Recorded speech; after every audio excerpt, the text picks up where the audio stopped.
So Srinu గారు, మామూలుగా మన మెడికల్ షాప్ లో జనరల్ గా అందరూ మన ఇండియాలో కామన్ కదా, మెడిసిన్స్ వచ్చి మెడికల్ షాప్ లో వచ్చి తీసుకొని వెళ్ళడము. ఇక్కడ మన షాప్, మీ షాప్ కి సురక్షకి ఎక్కువ మటుకు ఏ టాబ్లెట్స్ కావాలని, అంటే వితౌట్ ప్రిస్క్రిప్షన్ వేటి కోసం వస్తుంటారు జనరల్ గా? ఎక్కువ శాతం అంటే వామిటింగ్స్, మోషన్స్ అవుతున్నాయి, కొంచెం హెడ్ఏక్ అనిపిస్తుంది, హెడ్ఏక్ ఉంది, వామిటింగ్స్ అవుతున్నాయి, మోషన్స్ అవుతున్నాయి, కొంచెం నీరసంగా ఉంది, ఇట్లాంటివి అడుగుతారు. అంటే వాటికి మామూలుగా ప్రిస్క్రిప్షన్ లేకుండా ఇచ్చే మెడిసిన్స్ కూడా ఉంటాయా? అంటే కొన్ని ఉంటాయి.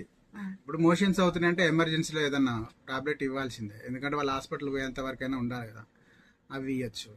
కొంచెం నీరసంగా ఉంది, డిహైడ్రేట్ అవుతున్నా అంటే ఓఆర్ఎస్ పౌడర్ ఉంటాయి, లిక్విడ్ టెట్రాప్యాక్లు కాకుండా పౌడర్ ఉంటాయి, అవి అప్పుడు WHO రికమెండెడ్ పౌడర్స్ ఉంటాయి, అవి అలాంటి పౌడర్లు ఇవ్వచ్చు వాళ్ళు నీరసం ఉన్నప్పుడు.